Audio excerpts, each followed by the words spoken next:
ಇವತ್ತು ಧರ್ಮಸ್ಥಳದ ಆ ಕ್ಷೇತ್ರದ ಧರ್ಮಾಧಿಕಾರಿಗಳ ಕುಟುಂಬದ ಬಗ್ಗೆ ಬಹುತೇಕರು ಸಾಮಾನ್ಯವಾಗಿ ಹೇಳ್ತಾರೆ, ಅಲ್ಲಿ ಒಂದು ರೀತಿಯಲ್ಲಿ ಲ್ಯಾಂಡ್ ಮಾಫಿಯಾ ಇದೆ, ಅವ್ರಿಗೇನು ಗೊತ್ತಿಲ್ಲ ಅದರ ಬಗ್ಗೆ ಆಳವಾದಂತ ವಿಚಾರಗಳು ಏನು ಯಾವುದೂ ಗೊತ್ತಿಲ್ಲ.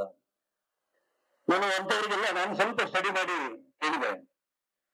1974 ಹಿಂದೆ ಧರ್ಮಸ್ಥಳ ಎನ್ನುವ ಆ ಗ್ರಾಮದ ದನಿಗಳು ಯಾರಾಗಿದ್ರು ಅಂತ ಹೇಳಿ, ಆ ಗ್ರಾಮ ಯಾರದಾಗಿತ್ತು ಅಂತ ಹೇಳಿದ್ರೆ 1974 ಹಿಂದೆ ಒಟ್ಟು 4872 ಎಕರೆ ಪಟ್ಟ ಜಾಗ ಇರುವಂತ ಮತ್ತೆ ಕುಂಕಿ ಜಾಗ ಇರುವಂತ ಒಂದು ವ್ಯವಸ್ಥೆ ಆ ಧರ್ಮಾಧಿಕಾರಿಗಳ ಕುಟುಂಬವಾದಂತ ನೆಲ್ಯಾಡಿ ಬೀರಿನದಾಗಿತ್ತು. 74ರ ತನಕ ಮತ್ತೆ ಅದರ ತರುವಾಯದ 15 ವರ್ಷಗಳ ತನಕ ಧರ್ಮಸ್ಥಳಕ್ಕೆ ಅಷ್ಟು ದೊಡ್ಡ ಮಟ್ಟದಲ್ಲಿ ಶಸ್ತ್ರಗಳು ಅಥವಾ ಧರ್ಮಸ್ಥಳದ ವಿರುದ್ಧ ದಾಳಿಯನ್ನ ಷಡ್ಯಂತ್ರವನ್ನ ಮಾಡುವವರು ಇರಲಿಲ್ಲ. ಯಾಕೆ ಅದು 74ರ ನಂತರ ಶುರು ಆಯಿತು ಕೇಳಿದ್ರೆ 1974ರಲ್ಲಿ ಭೂ ಸುಧಾರಣೆ ಕಾಯ್ದೆ ಬಂದಾಗ ಧರ್ಮಸ್ಥಳದ ಮೇಲೆ ಡಿಕ್ಲರೇಷನ್ ಹಾಕ್ಲಿಕ್ಕೆ ಅಲ್ಲಿನ 400 ಒಕ್ಕಲು ಕುಟುಂಬಗಳಿತ್ತು, ಯಾರೂ ಕೂಡ ತಯಾರಿ ಇರಲಿಲ್ಲ.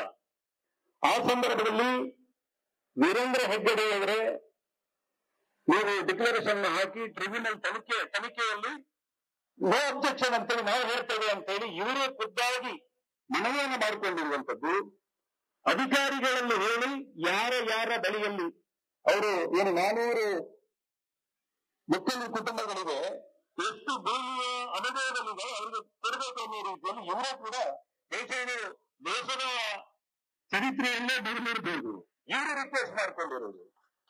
ಅದೇ ರೀತಿ ಒಂದು ಸಮೀಕ್ಷೆಯನ್ನ ಮಾಡಿ 3800 ಎಕರೆ ಸರಿಯಾಗಿ ಕೇಳಿಸ್ಕೊಳ್ಬೇಕು ನೀವು, 3800 ಎಕರೆಯನ್ನು ಧರ್ಮಸ್ಥಳದಿಂದ ಆ ಏನು ಯಾರು ಅರ್ಜಿಯನ್ನು ಹಾಕ್ತಾರೆ ಅವರಿಗೆ ಬಿಟ್ಕೊಳ್ಳಲಾಗ್ತದೆ. ಅದು ಕಾನೂನು ಪ್ರಕಾರವಾಗಿ ಅವರನ್ನು ತನ್ನ ಒಳಗಡೆ ಇರಿಸಿಕೊಳ್ಳುವಂತ ಅಂದ್ರೆ ಧರ್ಮಸ್ಥಳದ ವಿರುದ್ಧ ಡಿಕ್ಲರೇಷನ್ ಕೊಡ್ಲಿಕ್ಕೆ ಯಾರು ಆ ಕಾಲದಲ್ಲಿ ಸ್ವಲ್ಪ ನಿಯತ್ತು, ಪ್ರಾಮಾಣಿಕತೆ, ಋಣ ಎಲ್ಲ ಇತ್ತು ನಮ್ಮ ಜನರಲ್ಲಿ. ಆದ್ರೆ ಇವರಾಗಿ ಅದನ್ನು ಹಾಕಿಸಿ 3800 ಎಕರೆ ಜಾಗವನ್ನ ಬಿಟ್ಟು ಕೊಡ್ತಾರೆ. ಅದರ ನಂತರ ವಿವಾದಗಳು ಯಾಕೆ ಶುರು ಆಯಿತು ಕೇಳಿದ್ರೆ 74ರಿಂದ 15 ವರ್ಷಗಳ ಕಾಲ ಆ ಜಾಗವನ್ನು ಯಾರಿಗೂ ಕೂಡ ಮಾರಾಟ ಮಾಡುವಂತ ಇರಲಿಲ್ಲ. ನಿಮ್ಗೆಲ್ಲ ಗೊತ್ತಿರ್ತದೆ ಕಾಯ್ದೆಯ ಪ್ರಕಾರ. ಆ ಒಂದು ಜನರೇಷನ್ ಹೋದ ನಂತರ ಆ ಜಾಗ ಮಾರಾಟದ ವಿಚಾರ ಬಂದಾಗ ಧರ್ಮಸ್ಥಳ ಏನು ವೀರೇಂದ್ರ ಹೆಗಡೆ ಅವರ ಕಾಲದಲ್ಲಿ ಅತ್ಯಂತ ಉತ್ಕೃಷ್ಟವಾಗಿ ಪ್ರವರ್ಧಮಾನಕ್ಕೆ ಬಂದಿರುವ ಕಾರಣಕ್ಕೆ ಅಲ್ಲಿ ಜಾಗವನ್ನ ಕೊಲ್ಲುವಂತಹ ಮತ್ತೆ ಒಂದು ಲ್ಯಾಂಡ್ ಮಾಫಿಯಾ ಆಗುವಂತ ಸಂದರ್ಭ ಸೃಷ್ಟಿಯಾಗ್ತದೆ. ಹೊರಗಿನವರು ಬಂದು ಅಲ್ಲಿನ ಜಾಗವನ್ನ ಖರೀದಿ ಮಾಡುವಂತಹ ಪ್ರಕ್ರಿಯೆಗಳು, ಅಲ್ಲಿ ಒಂದು ಚರ್ಚೆಯನ್ನು ನಿರ್ಮಾಣ ಮಾಡಬೇಕು, ಅಲ್ಲಿ ಒಂದು ಮಸೀದಿಯನ್ನ ನಿರ್ಮಾಣ ಮಾಡಬೇಕು. ಬೇರೆ ಬೇರೆ ಒಂದು ವ್ಯಾವಹಾರಿಕವಾದಂತ ಉದ್ದೇಶಕ್ಕೆ ಬಂದಾಗ ಏನು ಸೆಕೆಂಡ್ ಜನರೇಷನ್ ಅವರು ಜಾಗವನ್ನ ಮಾರಾಟ ಮಾಡುವ ಸಂದರ್ಭದಲ್ಲಿ ನೀವು ಜಾಗ ಬೇರೆಯವರಿಗೆ ಮಾರಾಟ ಮಾಡೋದಕ್ಕಿಂತ ಇದು ಹಿಂದೆ ಧರ್ಮಸ್ಥಳದ ಜಾಗ ಧರ್ಮಸ್ಥಳಕ್ಕೆ ಕೊಡಿ ಅಂತ ಹೇಳಿ ಹಾಗೆ ಜಾಗವನ್ನ ಅವರು ತಗೊಂಡಾಗ ಅದು ಪರ್ಚೇಸ್ ಲ್ಯಾಂಡ್ ಆಗ್ತದೆ. ಅದರ ನಂತರ ಕುಂಕಿ ರೈಟ್ಸ್ ಮೇಲೆ ಏನು ಕುಂಕಿ ಹಾಕಿದೆಯಲ್ಲ ಅದ್ರ ಮೇಲೆ ಒಂದಷ್ಟು ಜನ, ಎಲ್ಲರೂ ಅಲ್ಲ ಒಂದಷ್ಟು ಜನ ಅಲ್ಲಿ ಏನು ಜೋಂಪಡಿಯನ್ನು ಮಾಡಿಕೊಂಡು ಮನೆಯನ್ನ ಮಾಡಿಕೊಂಡು ಆ ಜಾಗ ನಮ್ಮದಾಗಬೇಕು, ಯಾಕಂದ್ರೆ ಕುಂಕಿ ಅದು ಸರ್ಕಾರಿ ಜಾಗ ಅನ್ನೋ ರೀತಿಯಲ್ಲಿ ಮಾಡಿದಾಗ ಆ ಹೋರಾಟಕ್ಕಾಗಿ ಆ ಗ್ರಾಮಸ್ಥರನ್ನ ಎತ್ತಿ ಕಟ್ಟಲಿಕ್ಕೆ ಅಲ್ಲಿಗೆ ಕಮ್ಯುನಿಸ್ಟ್ ಎಂಟ್ರಿ ಕೊಡುವಂಥದ್ದು. ಇವತ್ತು ಇಡೀ ಧರ್ಮಸ್ಥಳದ ಮೇಲಿನ ದಾಳಿಯ ಹಿಂದೆ ಇರುವವರೇ ನಾನು ನೇರವಾಗಿ ಹೇಳ್ತೇನೆ, ಅದು ಕಮ್ಯುನಿಸ್ಟ್ ಎಡಬಿಡಂಗಿಗಳು. ಅದರಲ್ಲಿ ಯಾವ ಅನುಮಾನವೂ ಯಾರಿಗೂ ಬೇಡ. ನಿಮಗೆ ಗೊತ್ತಿರಬಹುದು ಬಿ ಕಕ್ಕಿಲ ಅವರು 1972 1978ರಲ್ಲಿ ಬಂಟ್ವಾಳ, ವಿಟ್ಲ ಆ ಕ್ಷೇತ್ರಗಳಲ್ಲಿ ಶಾಸಕರಾಗಿದ್ದಂಥವ್ರು. ಅಂದ್ರೆ ಕಮ್ಯುನಿಸ್ಟ್ ಅಲ್ಲಿ ಶಾಸಕರು ಕೂಡ ಕಾಂಗ್ರೆಸ್ ಪಕ್ಷದ ಮೈತ್ರಿಯ ಜೊತೆಗೆ ಆಗಿದ್ದಂತ ಕಾಲ ಅದಾಗಿತ್ತು. ಕಮ್ಯುನಿಸಂ ಚಳವಳಿ ಬಂದಾಗ ಏನು ಅವರು ಭೂ ಹಿಡಿಯಲಿದಾರರ ವಿರುದ್ಧವೇ ಹೋರಾಟವನ್ನು ಮಾಡೋದು ನಕ್ಸಲಿಸಂ ಚಳವಳಿಯ ಹಿನ್ನೆಲೆಗಳ ಬಗ್ಗೆ ನಿಮಗೆಲ್ಲ ಗೊತ್ತಿದೆ.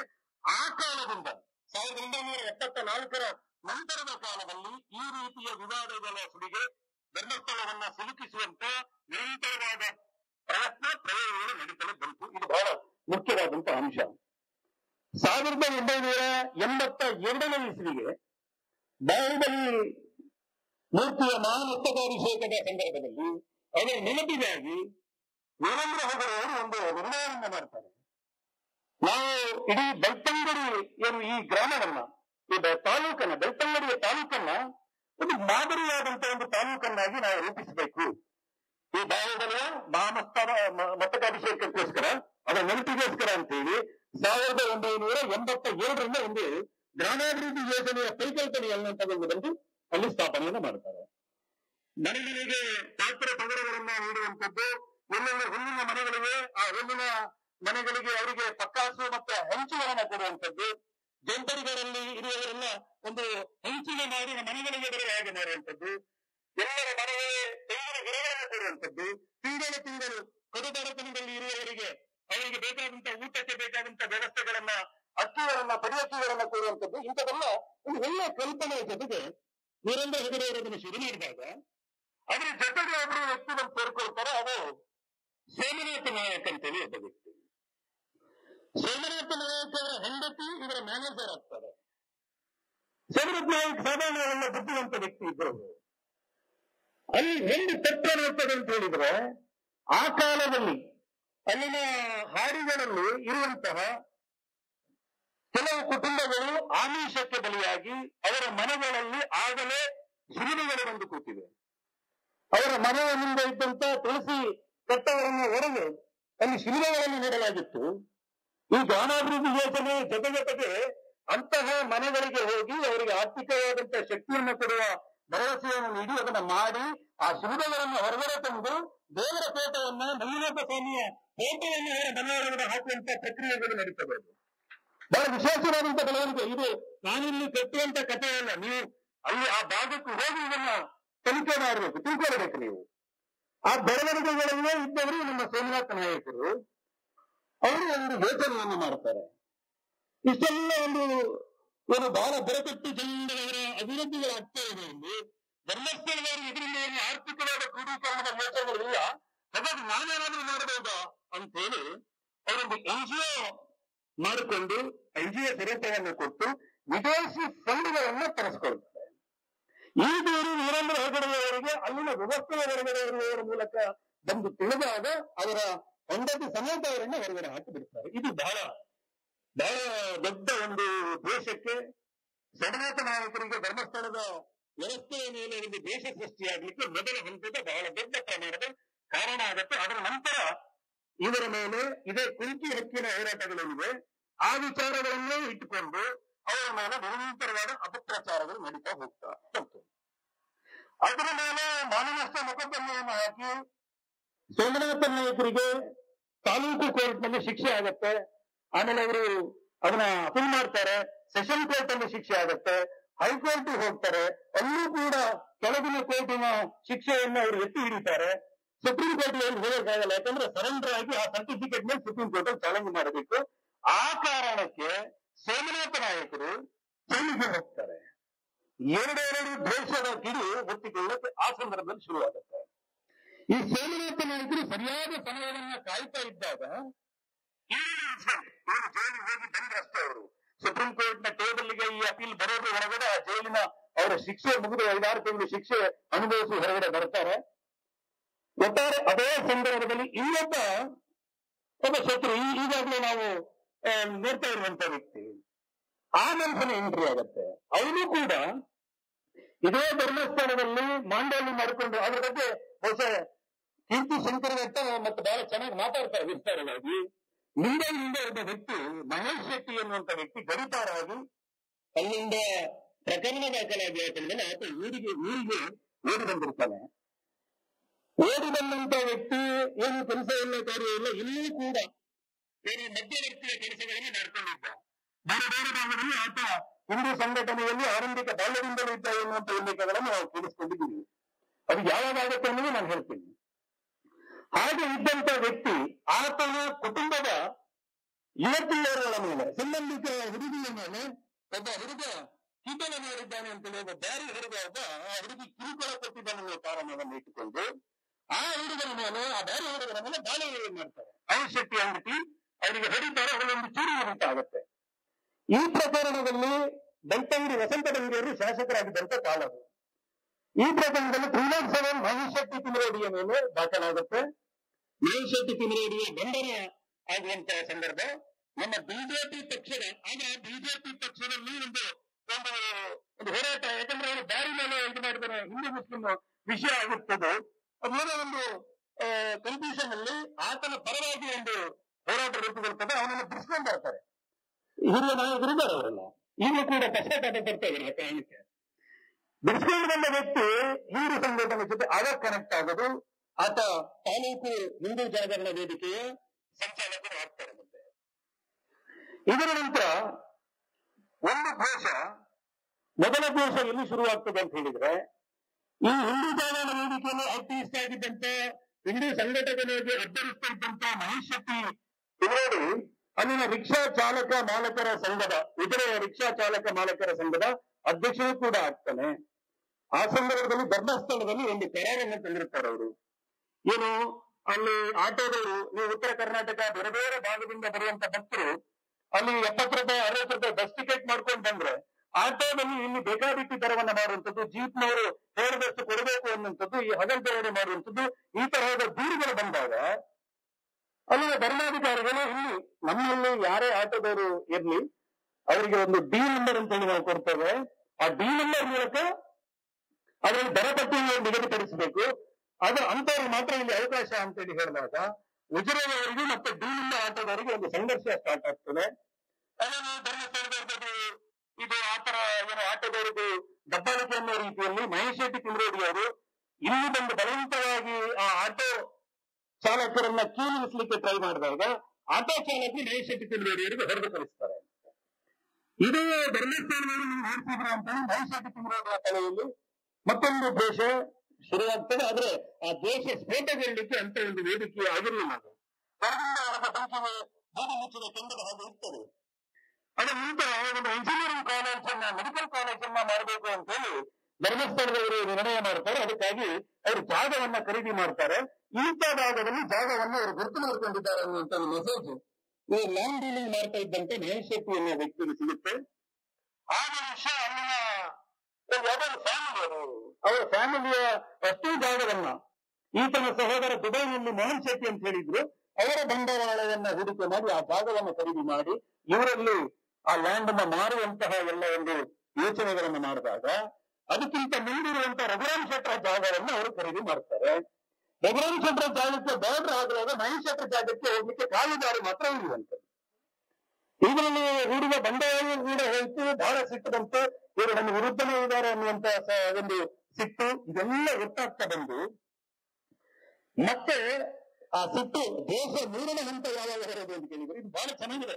ಬಹುಶಃ ಯಾರಿಗೂ ಈ ಕಥೆಗಳು ಸ್ಪಷ್ಟವಾಗಿ ಗೊತ್ತಿಲ್ಲ. ನಿಮಗೆ ಉಜಿರೆಯ ಬಡಿಗೆರೆ ಅಂತ ಹೇಳಿದ್ರು ಯಾರು ಅಂತ ಕೇಳಿ, ಇವತ್ತು 2 ಸಾಲ ಹೋಗೋದ್ರಲ್ಲಿ ನಿಮಗೆ ಶಾಪಿಂಗ್ ಕಾಂಪ್ಲೆಕ್ಸ್ಗಳಿದೆ. ಅದರ ದಲಿಗಳು ವಿಜಯ ರಾಘವ ಪರಿವರ್ತನಾಯ ಅಂತ ಹೇಳಿ ಉಜಿರೆ ಜನಾರ್ದನ ಸ್ವಾಮಿ ದೇವಸ್ಥಾನದ ಬಡಿಗೆರವರು, ಅದರ ಮುಖ್ಯಸ್ಥರು, ಬಹಳ ಒಳ್ಳೆ ಮನುಷ್ಯ, ಬದ್ಧ ಬ್ರಾಹ್ಮಣ, ಸತ್ಯ. ಅಂದ್ರೆ ದೇವರು ಅಂತ ಹೇಳಿ ಯಾರನ್ನಾದ್ರೂ ಕೈಯಾದ್ರೆ ಆ ಪರಿವರ್ತನೆ ಅಂತ ಹೇಳಿ ಆ ಉಜಿರೆಯಾದ ಇವತ್ತು 20,000 30,000 ಬಾಡಿಗೆ ಪಡೆಯಬಹುದಾದಂತಹ ಆ ಕಮರ್ಷಿಯಲ್ ಕೋಣೆಗಳಿಗೆ 3,000 7,000 ರೂಪಾಯಿ ಬಾಡಿಗೆಯಲ್ಲಿ ಅವರು ಕೊಡ್ತಾರೆ. ಅವ್ರ ಕುಟುಂಬ ಇವತ್ತು ಹೇಳಿದೆ ಶರಶ್ಚಂದ್ರ ಪರಿವರ್ತನಾಯ ಅಂತ ಹೇಳಿ. ಈ ಮನುಷ್ಯ ಹೋಗಿ ಇವ್ರದ್ದು ಬೇಕಾದಷ್ಟು ಜಾಗ ಇದೆಯಲ್ಲ, ಅವ್ರದ್ದು ಒಂದು 2 ಎಕರೆ ಜಾಗ ನನಗೆ ಕೊಡಬೇಕು, ನಿಮ್ಮ ಹತ್ರ ಬೇಕಾದಷ್ಟು ಜಾಗ ಇದೆ ಸರಿ, ನನಗೊಂದು 2 ಎಕರೆ, ನಾನಿಲ್ಲಿ ಗಣೇಶೋತ್ಸವ ಮಾಡಿಸ್ತೀನಿ, ಅದು ಮಾಡ್ತೀನಿ, ಇದು ಮಾಡ್ತೀನಿ ಅಂತೇಳಿ ದಬ್ಬಾಳಿಕೆ ಮಾಡಕ್ ಶುರು ಮಾಡ್ತಾನೆ. ಆಗ ವಿಜಯರಾಘವರವರನ್ನು ಕೊಡೋದಿಲ್ಲ ಅಂತ ಹೇಳೋದಿಲ್ಲ, ಅಲ್ಲೊಂದು ಕಾಂಪ್ಲೆಕ್ಸ್ ಆಗ್ತಾ ಇದ್ದಾಗ ಅದು 1 ಕೋಣೆ ನಿಮಗೆ ಕೊಡ್ತೀನಿ ಅಂತ ಹೇಳ್ತಾರೆ. ಫ್ರೀ, ಏನು ದುಡ್ಡಿಗೆಲ್ಲ ಫ್ರೀಯಾಗಿ ಕೊಡ್ತೀನಿ. ಏನೇನು ಮಾಡ್ತಾನೆ ಅದನ್ನು ಕೇಳೋದಿಲ್ಲ ಅವನು. ಇವರು ತನ್ನ ಜನಗಳನ್ನ ಕರ್ಕೊಂಡು ಬಂದು ಆ ಜಾಗಕ್ಕೆ ಬೇಲೆ ಹಾಕಿಸ್ತಾನೆ. ಇದನ್ನ ಮುಟ್ಟಿಗೆ ನಿಮ್ಮನ್ನು ಕೇಸ್ ಮಾಡಿಸ್ತಾನೆ, ನಿಮ್ಮ ಮೇಲೆ ಅಟ್ರಾಸಿಟಿ ಕೇಸ್ ಮಾಡ್ತೇನೆ ಅಂತ ಒಂದು ತಪ್ಪು ಮಾಡಿ ಕೇಳಿಸಿಕೊಂಡ ಜನರಲ್ಲಿ ಆಕ್ರೋಶ ಬೆಂಕಿ ಹೇಳುತ್ತೆ. ಇವರು ಪರಿವರ್ತನೆಯವರು ಧರ್ಮಸ್ಥಳಕ್ಕೆ ಹೋಗಿ ಮಂಜುನಾಥ ಸ್ವಾಮಿಯ ಮುಂದೆ ಪ್ರಾರ್ಥನೆಯನ್ನು ಮಾಡಿ, ಅಣ್ಣಪ್ಪ ಸ್ವಾಮಿಗೆ ಪ್ರಾರ್ಥನೆ ಮಾಡಿ, ಒಂದು ಆ ತಂದಿಗೆ ನೀರನ್ನು ತಂದು ಜನಾರ್ದನ ಸ್ವಾಮಿಗೆ ಪ್ರಾರ್ಥನೆ ಮಾಡಿ ನೀರನ್ನು ನೋಡ್ಕೊಳ್ಬೇಕು ಅಂತ ಹೇಳಿ ಬಿಟ್ಟುಬಿಡ್ತಾರೆ. ಈ ರೌಡಿಯ ವಿರುದ್ಧ ನನಗೆ ಹೋರಾಟ ಮಾಡಕ್ ಆಗೋದಿಲ್ಲ, ಇವು ದೇವ್ರು ನೋಡ್ಕೊಳ್ಳಿ ಅಂತ ಹೇಳಿ ಬಿಟ್ಟುಬಿಡ್ತಾರೆ. ಬಹಳ ಹಿರಿಯರವರು, ಕೇಳಿ ನೀವು ಇದ್ರಿಗೆ ಹೋಗಿ. ಆಗ ಈ ಧರ್ಮಸ್ಥಳದಿಂದ ಈ ವಿಷಯ ತಿಳ್ಕೊಂಡಂತ ಒಂದಿಷ್ಟು ಜನ ಒಬ್ಬ ಉದುರೆಯ ನೀರಿನಲ್ಲಿ ಇವರು ಹಾಕಿದಂತ ಬೇಲಿಯನ್ನು ಏರಿ ಎಗರಿಸಿಬಿಡ್ತಾರೆ. ಇದನ್ನು ನೋಡ್ತಿದ್ದು ಕೂಡ ಯಾರು ಅಂತ ಅನ್ಕೊಳ್ತಾ ನಾನು ಯಾರು ಧರ್ಮಸ್ಥಳದವರು ಇದನ್ನು ಮಾಡುವಾಗ ಈ ಧರ್ಮಸ್ಥಳದವರು ನನಗೆ ಒಟ್ಟಾರೆ ಒಂದು 7 ಎಕರೆ ಜಾಗ ಹಾಕುತ್ತಾ ಇದ್ದೆ, ಇದಕ್ಕೂ ಅವಕಾಶ ಕೊಡ್ತೇವೆ. ನೀವು ನೋಡಬಹುದು ಆ ವಿಶ್ವ ಶೆಟ್ಟರ್ ಜಾಗದ ಬೇರೆ ಹಾಕಂಡ ಸ್ವಂತ ಭಾವ ಶಂಕರ್ ಶೆಟ್ಟರ್ ಕಣ್ಣೀರಿಟ್ರು ಮೀಡಿಯಾದ ಮುಂದೆ, ನನ್ನ ಜಾಗ ಹೊರ ಹಾಕೊಂಡ ನನಗೆ ಹೊರದ ಅಂತೇಳಿ. ಅಂತ ರಾಕ್ಷಸ ಇದು ಅವನಿಗೆ ಭಕ್ತಿಯ ಶಕ್ತಿಗೆ ಕಾರಣ ಆಯ್ತು. ಈ ಧರ್ಮಸ್ಥಳದವರು ಹೆಂಗಾದ್ರೂ ಮಾಡಿ ಕಲಿಸ್ಬೇಕು ನಾನು ಅಂತೇಳಿ ಆ ಮನುಷ್ಯ ಕಾಯ್ತಾ ಇದ್ದ. 2012ನೇ ಇಸವಿಯ ತನಕವೂ ಕೂಡ ಧರ್ಮಸ್ಥಳ ಎನ್ನುವಂತ ನೌಕರ ವೃಂದದಿಂದ ಈತ ಚಂದ ವಸೂಲಿ ಮಾಡ್ತಾ ಇದ್ದ. ಅವನು ಹೆದರ್ಕೊಂಡು ಕೊಡ್ತಾ ಇದ್ರೆ ಅವನಿಗೆ ಗೊತ್ತಿಲ್ಲ, ಎಲ್ಲ ಕೆಲಸ ಮಾಡ್ಕೊಂಡು ಇದ್ದಾರೆ. ಧರ್ಮಸ್ಥಳದಿಂದಲೂ ದುಡ್ಡು ತಗೊಂಡು ಬರ್ತಾ ಇದ್ದ ಆತ. ಈ 2013ನೇ ಇಸವಿಯಲ್ಲಿ ಈ ಪ್ರಕರಣಕ್ಕೆ ಆತ ಎಂಟ್ರ್ ಆಗ್ತಾನೆ. ಸೌಜನ್ಯ ಹೋರಾಟ ಹಾದು ತಪ್ಪಿದ್ದು ಎಲ್ಲಿ ಆ ಸಬ್ಜೆಕ್ಟ್ ಈಗ ಕನೆಕ್ಟ್ ಆಗುದು. ನಾನು ಸೌಜನ್ಯ ಎನ್ನುವಂತ ಒಂದು ನಿಷ್ಠಾಪಿ ಹತಭಾಗ್ಯ ಹೆಣ್ಣು ಮಗುವಿನ ರೇಪ್ ಅಂಡ್ ಮರ್ಡರ್ ಆಗ್ತದೆ. ಎಲ್ರಿಗೂ ಆ ಹಿಂದಿನ ದಿನ ರಾತ್ರಿ ಎಲ್ಲ ಹುಡುಕ್ತಾರೆ. ಒಂದು 50-60 ಜನ ಇದ್ರು. ಏನ್ ಹೇಳುವಾಗ 600-700 ಜನ ಇಲ್ಲ. ಆಗ ರೋಡ್ ಇದ್ದದ್ದು ಇಷ್ಟು ಸಣ್ಣದಿತ್ತು. ಈಗ ರೇವಣ್ಣವರು PWD ಮಿನಿಸ್ಟರ್ ಆದ ನಂತರ ಅದನ್ನ ಅಗಲ ಮಾಡಿರುವಂತದ್ದು. ಏನು ಬುಷಸ್ ಹತ್ರ ಪಕ್ಕದ ಹುಲ್ಲಿನ ಈ ಪೊದೆಗಳಲ್ಲಿ ಅಲ್ಲೆಲ್ಲ ಹುಡುಕಿದ್ರು ಅದನ್ನ ರಾತ್ರಿ. ಮರುದಿನ ಬೆಳಿಗ್ಗೆ 11 ಗಂಟೆ 10-11 ಗಂಟೆ ಹೊತ್ತಿಗೆ ಆ ತೆರೆಯ ಆಚೆ ಇರುವಂತ ಕಾಡು ಜಾಗದಲ್ಲಿ ಆ ಹೆಣ್ಣಿನ ಶವ ಸಿಗ್ತದೆ. ಒಂದು ರೀತಿಯಲ್ಲಿ ಇಡೀ ಧರ್ಮಸ್ಥಳದಲ್ಲಿ ಉದ್ವಿಗ್ನ ಪರಿಸ್ಥಿತಿ ಇರ್ತದೆ. ಅದರ ಮರುದಿನ ಬೇರೆ ಸಿಕ್ಕಿದ ಮರುದಿನ ಒಬ್ಬ ಅನುಮಾನಾಸ್ಪದ ವ್ಯಕ್ತಿ ಒಬ್ಬ ಬಾವನ ಬೆಟ್ಟದಲ್ಲಿ ಸಿಗ್ತಾನೆ. ಆತನ ಪ್ರಶ್ನೆ ಮಾಡಿದಾಗ ಆತ ಓಡಲು ಪ್ರಯತ್ನ ಪಟ್ಟಾಗ ಅವರು ಹಿಡಿದು ವಿಚಾರಿಸಿ ಪೊಲೀಸರ ಕೈಗೆ ಕೊಟ್ಟು ಪೊಲೀಸರು ಆತನ್ನು ಎಂಕ್ವೈರಿ ಮಾಡಿದಾಗ ಆತ ಆ ಹುಡುಗಿಯ ಅತ್ಯಾಚಾರದಲ್ಲಿ ಒಳಗೊಂಡಿದ್ದಾನೆ ಎನ್ನುವುದು ಗೊತ್ತಾದ ನಂತರ ಆತನ ಬಂಧನ ಆಗತ್ತೆ. ಆ ಸಂದರ್ಭದಲ್ಲಿ ಇಡೀ ಉಜಿರೆ ಬೆಳ್ತಂಗಡಿ ಆ ಭಾಗದ ಜನ ಪೊಲೀಸ್ ಠಾಣೆಯ ಮುಂದೆ ತಂದು ಆ ವ್ಯಕ್ತಿಯನ್ನು ನಂಬಿಕೊಡಿ ಅಂತ ಹೇಳಿ ಅವನಿಗೆ ನಾವು ಶಿಕ್ಷೆ ಕೊಡ್ತೀವಿ ಅಂತ ಹೇಳಿ. ಯಾಕಂದ್ರೆ ಇಡೀ ಜನ ಆ ಮಗುವಿನ ಆ ಚಿತ್ರಣದ ಬಗ್ಗೆ ಬಾಯಿಂದ ಬಾಯಿಗೆ ಹರಡಿ ಆ ಸುದ್ದಿಯನ್ನ ಕೇಳಿ ಆಕ್ರೋಶಿತರಾಗಿದ್ರು. ಆ ಸಂದರ್ಭದಲ್ಲಿ ಒಂದು ಗಲಾಟೆ ಆಗ್ತದೆ. ಸಾರ್ವಜನಿಕ ಆಸ್ತಿಪಾಸ್ತಿಗಳಿಗೆ ಧಕ್ಕೆ ತಂದಂತ ಪ್ರಕರಣ ಆಗುತ್ತೆ. ಆ ಸಂದರ್ಭದಲ್ಲಿ ಕೇಶವ ಬೆಳಾವಿ ಅನ್ನೋರ ಮೇಲೆ ಪೊಲೀಸರು ಕೈ ಮಾಡ್ತಾರೆ. ಅವ್ರ ಮೇಲೆ ಇವರು ಪೊಲೀಸರ ಮೇಲೆ ಇವರು ಕೇಸು ಮಾಡ್ತಾರೆ ಎನ್ನುವಂತ ವಾತಾವರಣ ನಿರ್ಮಾಣ ಆಗುತ್ತೆ. ಆ ಸಂದರ್ಭದಲ್ಲಿ ಇದಕ್ಕೆಲ್ಲ ಯಾರು ಕಾರಣ ಅಂತೇಳಿ ಆ SP ಬಂದು ಕೇಳಿದಾಗ ಇದನ್ನು ಮಹೇಶ್ ಶೆಟ್ಟಿ ತಿಮ್ಮರೆಯ ಜನ ಮಾಡಿರೋದು ಅಂತೇಳಿ ಹೇಳಿದಾಗ ಆತನ ಮೇಲೆ ಒಂದು ಪಿಟಿ ಕೇಸ್ ದಾಖಲಾಗುತ್ತೆ. ಹಿಂದೆ 307 ಕಾರಣಕ್ಕೆ ಅವನು ಬಚಾವಾಗಿ ಇನ್ಯಾವುದೋ ಗಲಭೆಯ ಕಾರಣಕ್ಕೆ ಆತನನ್ನ ಮಂಜುನಾಥ್ ಶೆಟ್ಟಿ ಪೊಲೀಸು ಕರ್ಕೊಂಡೋಗಿ ಇಡೀ ದಿನ ಠಾಣೆಯಲ್ಲಿ ನಿಲ್ಲಿಸಿದ ಆ ಹೆದರಿಕೆಗೆ ಅವನು ಓದಿಟ್ಟು ಓಡಿ ಹೋಗ್ತಾನೆ. ಅದರ ನಂತರ ಸೋಮನಾಥ ನಾಯಕ ಮತ್ತೆ ಮಹೇಶ್ ಶೆಟ್ಟಿ ತಿಮ್ಮರೆಡ್ಡಿ ಎಂದು ಸೇರಿಕೊಂಡು ಈ ಪ್ರಕರಣವನ್ನು ಧರ್ಮಸ್ಥಳದವರ ತಲೆಗೆ ಕಟ್ಟಬೇಕು ಎನ್ನುವ ಕಾರಣಕ್ಕೆ ಸಂಚನ್ನ ರೂಪಿಸ್ತಾರೆ. ಕೇದಾರ ಸ್ವಾಮಿಗಳು ಬರುವ ದಿವಸ ಮಹೇಶ್ ಶೆಟ್ಟಿ ತಿಮ್ಮರೆಡ್ಡಿ ಫಸ್ಟ್ ಅಲ್ಲಿಗೆ ಎಂಟ್ರಿ ಕೊಡುದು ಸೌಜನ್ಯರ ಮನೆಗೆ. ಅದನ್ನು ಹೋರಾಟವಾಗಿ ಮಾಡಬೇಕು, ಇದು ಸಂತೋಷ ಅಲ್ಲ ಎನ್ನುವಂತ ರೀತಿಯ ಮಾತುಗಳಾಗ್ತದೆ. ಇದರಿಂದ ಬೇರೆ ಯಾರು ಇದ್ದಾರೆ ಅನ್ನೋ ರೀತಿಯಲ್ಲಿ ಚರ್ಚೆಗಳಾಗ್ತದೆ.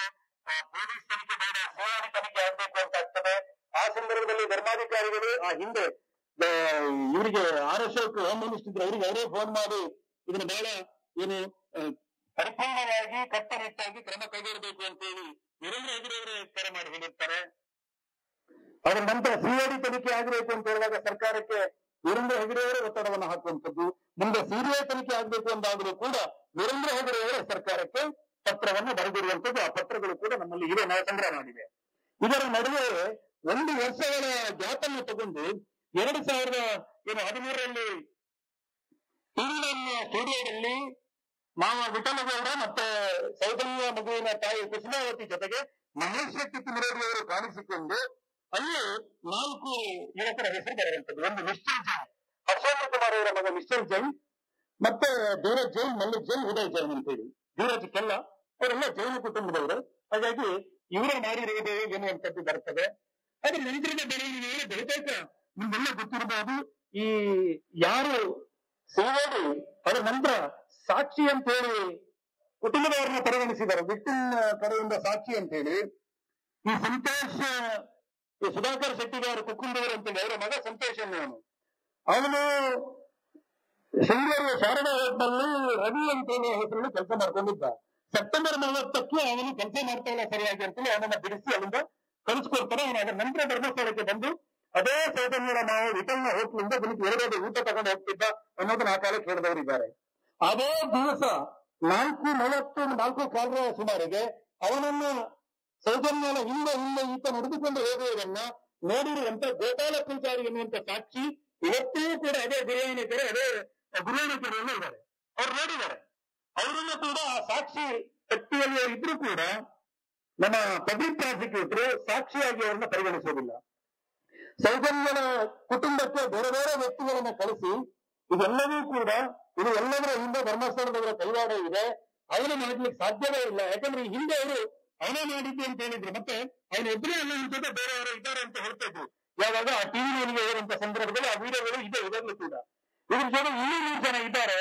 ಬೇರೆ ಒಂದು ರೆಸಾರ್ಟ್ ನಲ್ಲಿ ಅತ್ಯಾಚಾರ ಮಾಡಿ ಬಾಡಿಯನ್ನ ತಂದು ಅಲ್ಲಿಗೆ ಹಾಕಿರುವಂತದ್ದು.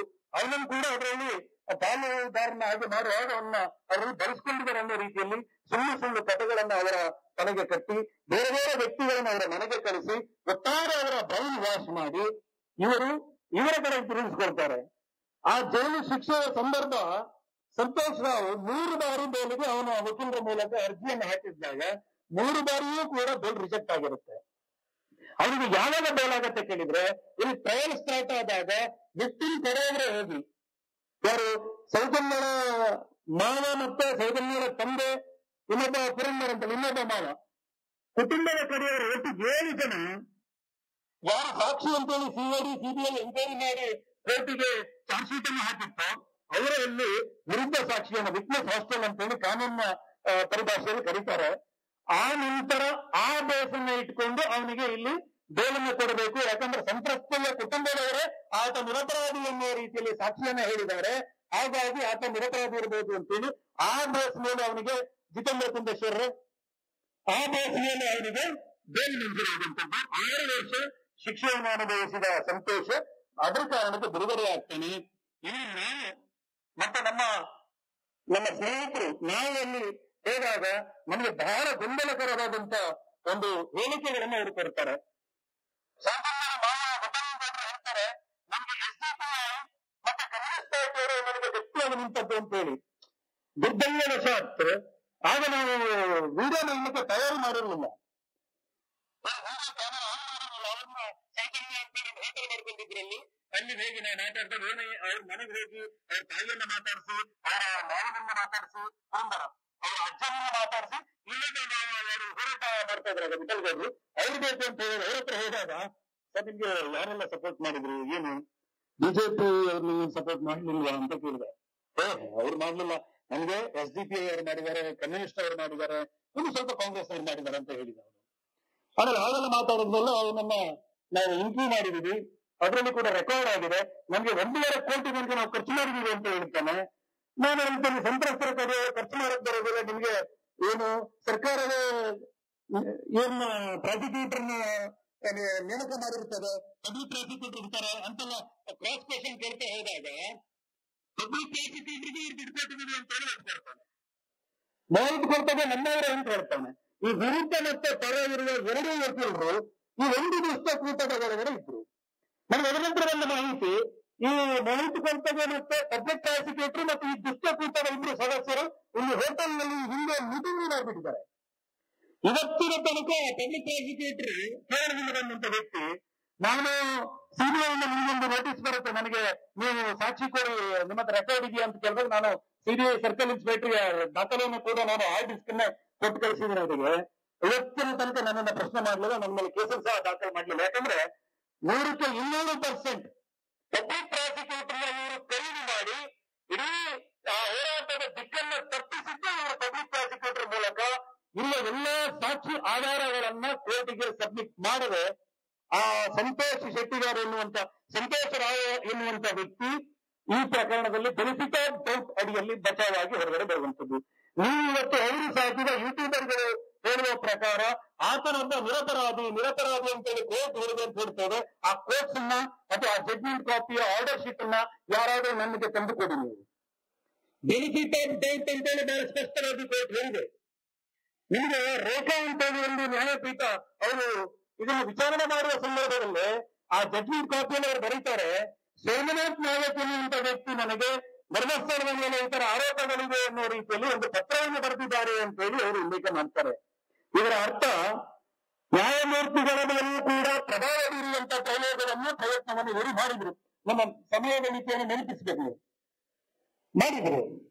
ಈಗ ನೋಡಿ ಸರ್, ಈಗ ಆರಂಭಿಕ ಹಂತದಲ್ಲಿ ತನಿಖೆಯಲ್ಲಿ ವ್ಯತ್ಯಾಸಗಳು ಅಂತ ಹೇಳಿದ್ರೆ ಅವರು ಬಹಳ ಸೀರಿಯಸ್ ಆಗಿ ಇದನ್ನ ಮಾಡಿಲ್ಲ ಅಂತ ಹೇಳೋದಕ್ಕೆ, ಅಲ್ಲಿ ಆ ಸಂದರ್ಭದಲ್ಲಿ ಪೋಸ್ಟ್ ಮಾರ್ಟಮ್ ಮಾಡಬೇಕಾದದ್ದು ನಿಮ್ಮ ಕೆಎಂಸಿಯಲ್ಲಿ ಅಥವಾ ಕೇಸ್ ಆಗಿರೋದು ಅಂತೇಳಿ ಹೇಳಿದಾಗ ಅದಕ್ಕೆ ಈಗ ಒಂದು ರೇಟ್ ಆಗಿ ಒಂದು ಬಾಡಿ ಸಿಕ್ಕಿದಾಗ ಆ ದೇಹ ಎನ್ನುವಂಥದ್ದು ಕುಟುಂಬದವರು ಆಗಿರೋದಿಲ್ಲ, ಆ ದೇಹ ಎನ್ನುವಂಥದ್ದು ತನಿಖಾಧಿಕಾರಿಗಳಿಗೆ ಆಗಿರುತ್ತೆ.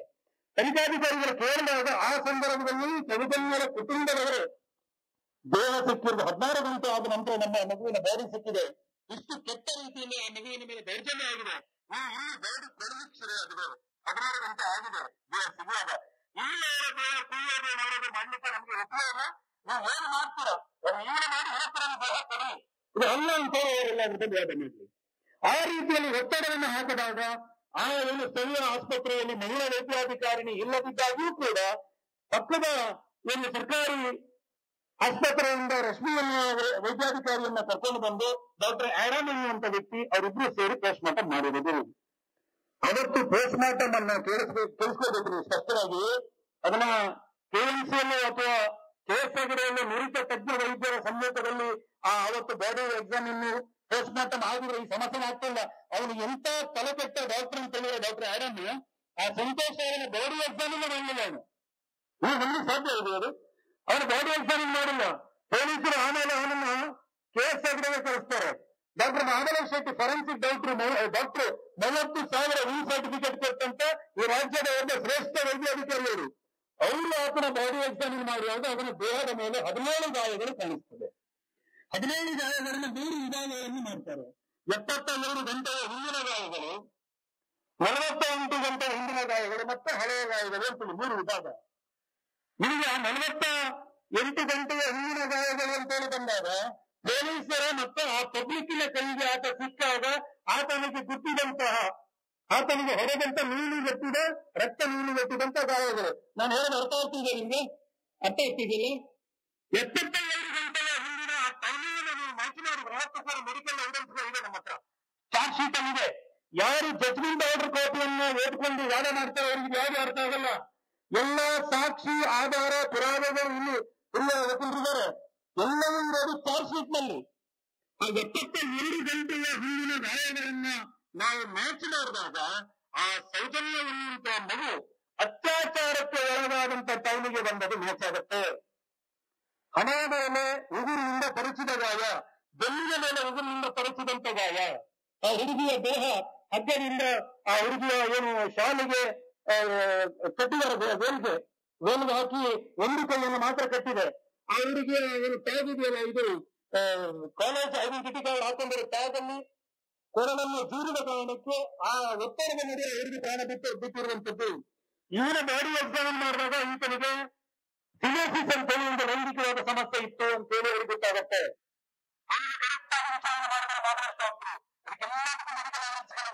ಸಿನೋಸಿಸ್ ಇರುವಂತ ವ್ಯಕ್ತಿ ನೀವು ಈಗಲೂ ಕೂಡ ಕೈಯಲ್ಲೇ ನಿಮ್ಮ ಹತ್ರ, ನಾನಿಲ್ಲಿ ಸಾಕ್ಷಿ ಇದೆ ಅಂತೇಳಿ ಹೋಗ್ತಾ ಇಲ್ಲ, ನಿಮ್ಮ ಹತ್ರ ಕೈಯಲ್ಲಿ ಮೊಬೈಲಿಗೆ ನೀವು ಗೂಗಲ್ ಸ್ಟಡಿ ಮಾಡಿ ಸಿನೋಸಿಸ್ ಇರುವಂತ ವ್ಯಕ್ತಿಯ ಮಾನಸಿಕತೆಯಲ್ಲಿ ಹೇಗಿರ್ತದೆ ಅಂತ ಹೇಳಿ.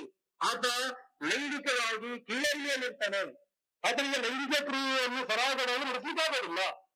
ಅದರಲ್ಲಿ ಆ ತರದಲ್ಲಿ ಕೀಳರಿಮೆ ಈ ಹಿಂದೆ ಸ್ಕಿಜೋಫ್ರೆನಿಯಕ್ಕೆ ಇಲ್ಲಿಂದ ಮೆಡಿಸಿನ್ ತಗೊಳ್ತಾ ಇದ್ದ,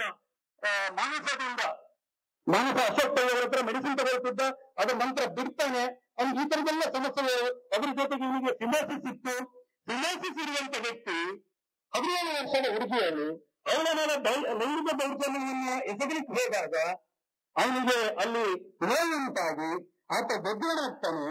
ಅದ ನಂತರ ಆ ಹುಡುಗಿಯ ವೃತ್ತಾಂಗದ ಮೇಲೆ ದಾಳಿ ಮಾಡ್ತಾನೆ ಎನ್ನುವಂಥದ್ದು ವೈದ್ಯಾಧಿಕಾರಿಗಳು ಮತ್ತೆ ಸೈಕ್ಯಾಟ್ರಿಸ್ಟ್ಗಳು ಅವರತ್ರ ಚರ್ಚೆ ಮಾಡಿದ್ರೆ ಅವರು ಹೇಳುವಂಥದ್ದು. ಇದನ್ನೆಲ್ಲ ನೀವು ಹೇಗೆ ಹೇಳ್ತೀರಿ ಕೇಳಿದ್ರೆ, ಇವನನ್ನ ಬ್ರೈನ್ ಮ್ಯಾಪಿಂಗ್ಗೆ ಒಪ್ಪಿಸಬೇಕು ಅಂತ ಹೇಳಿ ಇವನು ಒಂದು ಪೊಲೀಸ್ ಕಸ್ಟಡಿಯಲ್ಲಿರುವಾಗ ನಾನು ಎಲ್ಲ ವೈಜ್ಞಾನಿಕ ತನಿಖೆಗೆ ಹೋಗ್ತೀನಿ ಅಂತ ಹೇಳಿ ಒಂದು ಬರೆದು ಕೊಟ್ಟು ಸೈನ್ ಹಾಕಿರ್ತಾನೆ. ಅದನ್ನು ಪೊಲೀಸ್ ಟೈಪ್ ಮಾಡಿರುವಂತದ್ದು ಸಹಿ ಸಂತೋಷ್ ಶೆಟ್ಟಿಗರ್ ಮಾಡಿರುವಂತದ್ದು. ಅದರ ನಂತರ ಕಸ್ಟಡಿಗೆ ಹೋದಾಗ ಅದರಿಂದ ವಕೀಲರು ನೋಡೋಕ್ಕಾಗುತ್ತಲ್ವಾ? ಆಗ ಬ್ರೌನ್ ಮ್ಯಾಪಿಂಗ್ಗೆ ಕೇಳಿದಾಗ ಮಾತ್ರ ಆನಂದ ಸಿಸ್ಟಮ್. ಯಾಕಂದ್ರೆ ಬೇರೆ ಸಾಕ್ಷಿ ಇಲ್ಲ. ನಿಮಗೆ ಇಲ್ಲಿ ಒಂದು ಬಹಳ ಮುಖ್ಯವಾದ ಅಂಶವನ್ನು ನೆನಪಿಸ್ತೀನಿ. ಅವನನ್ನು ಮಹಾವೀರ ಮೇರೆಯಲ್ಲಿ ಬೆಳ್ತಂಗಿಯ ಕನ್ನಡ ಸ್ಟುಡಿಯೋದವರು ಅಲ್ಲಿ ವಿಡಿಯೋ ಮಾಡಿದ್ದಾರೆ,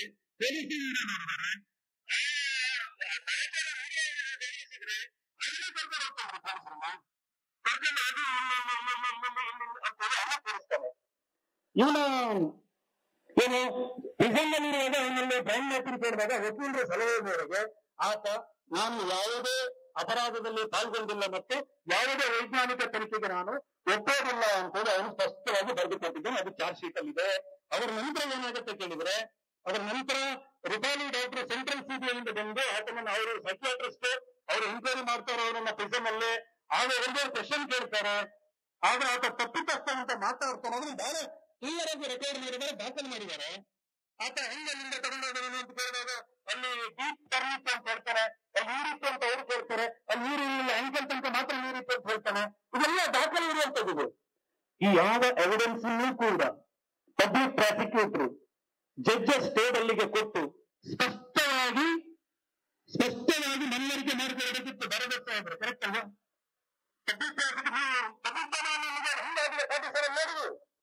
ಬಂದು ಬರೀ ಜಡ್ಜ್ಮೆಂಟ್ ಕಾಪಿಯನ್ನು ಓದ್ಕೊಂಡು ಆರ್ಗ್ಯುಮೆಂಟ್ ಮಾಡೋದು ಹೇಳುತ್ತಾರೆ.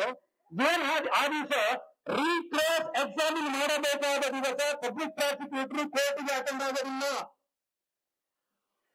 ಎಸ್ಆರ್ಎ ಕ್ವಶನ್ ಅಲ್ಲಿ ವೇದಿಷನ್ ಅಂತ ಒಬ್ಬ PSI ಆಗಿದ್ದ ವ್ಯಕ್ತಿಯನ್ನು ಕೇಳ್ತಾರೆ, ನೆನೆಸ್ಕೊಳ್ತಾರೆ, ನೀವು ಧರ್ಮಸ್ಥಳದಲ್ಲಿ ಸಿಸಿ ಕ್ಯಾಮೆರಾ ಇತ್ತಾ ಇಲ್ವಾ? ಎಸ್ ಅಂತ ಹೇಳ್ತಾನೆ.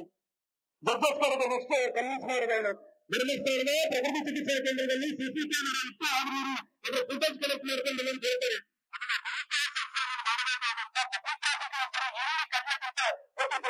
ಅವ್ರು ಮಾಡಲಿಲ್ಲ ಅದನ್ನ. ಡಾಕ್ಟರ್ ಮಹಾಬಲೇಶ್ ಶೆಟ್ಟಿ ಈ ಪ್ರಕರಣದಲ್ಲಿ ಬಹಳ ಮುಖ್ಯವಾದಂತಹ ಒಂದು ಎವಿಡೆನ್ಸ್ ಇಟ್ಕೊಂಡಿರುವಂತಹ ಒಬ್ಬ ವ್ಯಕ್ತಿ. ಅವರ ಹತ್ರ ಎನ್ಕ್ವೈರಿ ಮಾಡಿಸಬೇಕಿತ್ತು. ಅವರನ್ನ ಕ್ರಾಸ್ ಎಕ್ಸಾಮಿನ್ ಅಲ್ಲಿ ಅವರ ಸಾಕ್ಷಿಯನ್ನು ಕೋರ್ಟಿಗೆ ಮನವರಿಕೆ ಮಾಡಿಕೊಡಬೇಕಿತ್ತು.